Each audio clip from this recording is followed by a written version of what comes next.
If you travel across Georgia, you can see mile after mile of cotton fields. But 200 years ago, that wasn't true. Most Georgia cotton was grown only along the coast. It was known as Sea Island cotton. But one simple little invention changed all of that, and it changed Georgia's history as well. This is today a modern cotton gin that cleans cotton and spits out the seeds so fast you can't even begin to count them.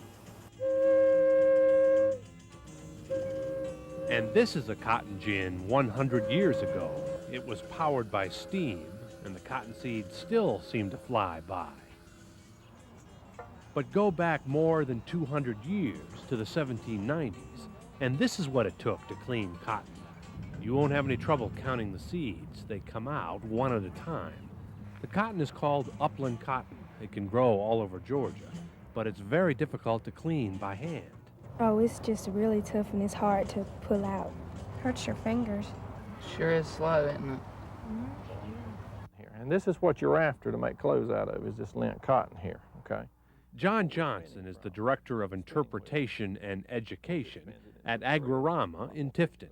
And you had to take each seed out like that, one at a time. That'd take a lot of time, wouldn't it? A lot of time there.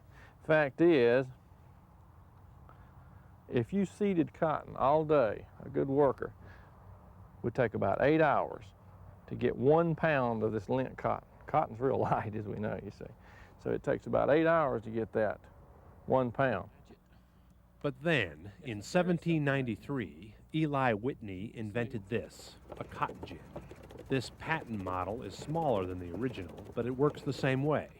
Simply put, some pins snag the cotton and pull it through some slats, leaving the seeds behind. Even though this machine is powered by hand, it still cleans a whole lot faster.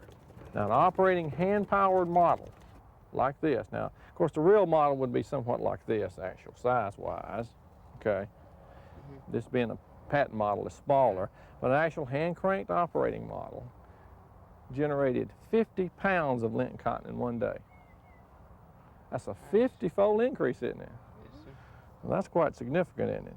It'd be like taking your salary if you made, whatever you made. If you made $100 a day and it increased it 50-fold, 50 times your salary. Would you like a 50 times the increase of your salary at any one time there? Yeah. Well, that's what this hand crank model did, okay?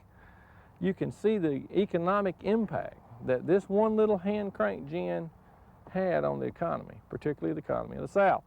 It's probably one of the smallest things that has one of the largest impacts on the history of any region that I know of. To pick cotton here, you want to take it and pull your fibers out of the ball. You reach in and you pluck them out. Now, be careful on this, because this is hard work. Not only is it back-breaking work, but see these bowls here got points on the end of them. See how those? And they'll start getting your fingers. Suddenly could make money with it. Beforehand, you couldn't do anything. You couldn't give it away.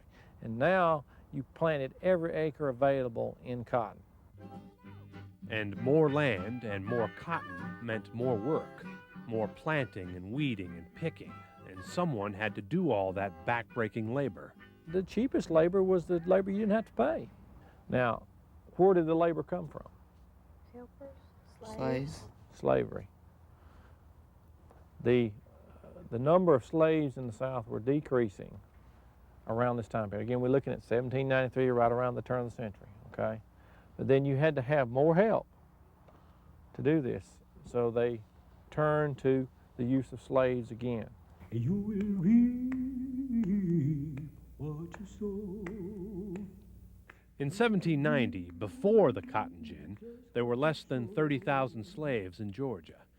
By 1860, 70 years later, just before the Civil War started, the number of slaves had increased to more than 460,000. In fact, almost half the people living in Georgia were of African descent. As the Cotton Kingdom was established, the demand for slaves went up, and eventually by the 1850s,